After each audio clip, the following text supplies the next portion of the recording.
Hello everyone. Alright, it's been a little while since I've done some updates on the mini chassis. So I have been able to test the b2b only. Yes, the pod is over here, the rear end is over here. It works. I've tried it on the RCP track. On the RCP track, it's super fun. It's nimble. It's good.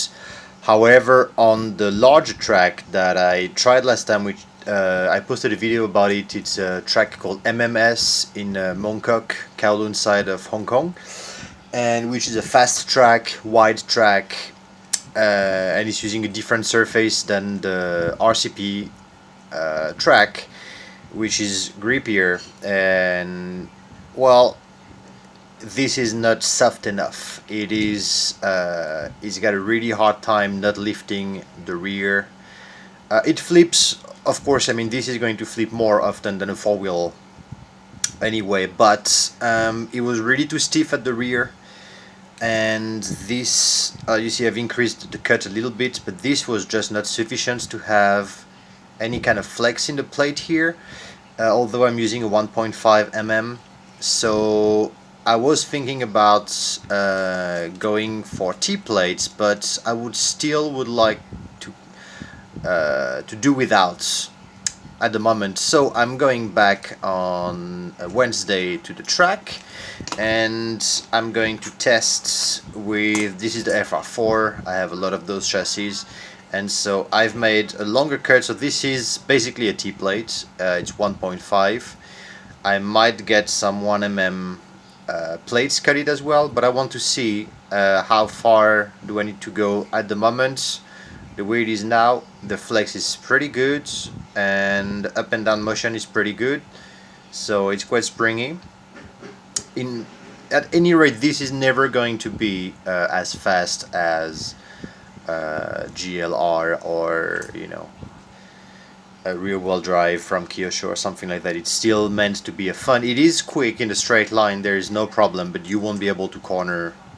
It's like the 112 scale. It's just the nature of the beast, the front wheel here.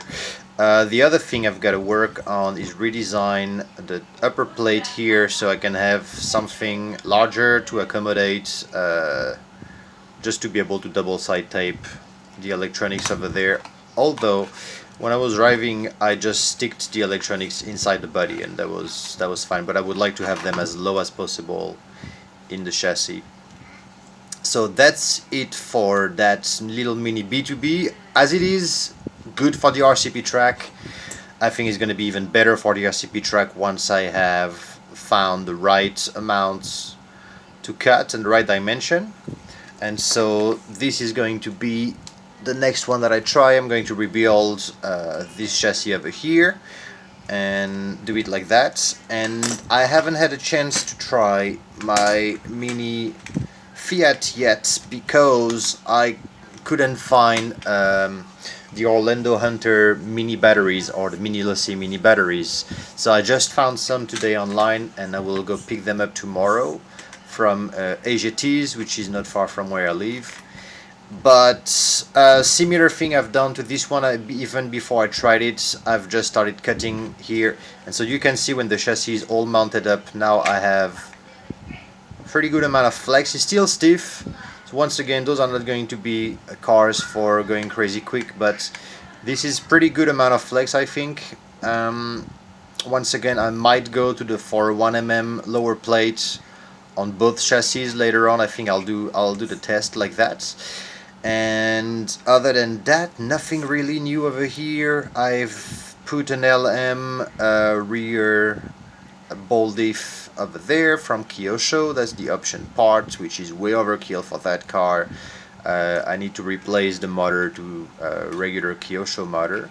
And other than that, nothing much. The stickers, I need to paint the exhaust pipe here because I didn't like the stickers the way it looked. We get bubble heads at the wheel.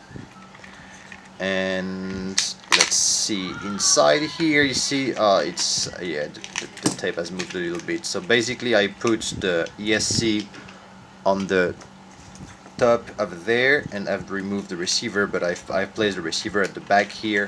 And so with the mini battery there is enough space I'm gonna redesign those to be a little bit lower, but I have to have the battery in order to test the center. I would like to have the battery as flat as possible, but I need to check the clearance all around there. Other than that, the steering works really well. Yeah, nothing much to say about that. I'm gonna have to try to see how it goes once it's on the track. But you see, we have a little bit of lift when you go full bottom here, but very slight. So this is another one that I don't know if I'll be able to test it on the Wednesday. Possibly if I can pick up the batteries tomorrow. Otherwise it would be for next time. But yes, that's where I'm at with those two projects at the moment. So I don't have any dates, because I'm kind of back to the drawing board for the chassis at the moment. But I think it's going to be something like that, probably something narrower like that. I'm not even sure. Those are actually pretty similar. Those were hand cut, so there's a very rough job, but this way I can test. I have actually redesigned on the CAD a very narrow one, and I've had some cut over there as well in order to give the entire bottom more flex. And I think I'm gonna get a set of both of those in carbon cut in 1.5 and 1 mm, and go and test the difference. And this way I can provide something that just works better. So that's where I'm at with those two projects. The mini b2b, which is more ahead than that guy. This one is going to be ready much sooner. It actually is ready now, but I'm not completely pleased with it, because I really still think that this could be a fun fast racer. So I gotta figure out flex plate over there. And this one is gonna take a while longer, because this is just a totally new thing, and I really want to do it right, to have a really good base chassis, because on that base I can build really a lot of different bodies from it. So, you know, more old classic cars like that, maybe a Lotus 7, maybe some hot rods, what have you. I mean, the list is endless, as long as there is room for the electronics in the body. You know, anything with the front open wheel, or, you know, sky's the limit. So that's where I'm at now, and I'll come back soon with a little update. I should have videos of pro drivers testing some of my buddies on Wednesday, so that's gonna be cool.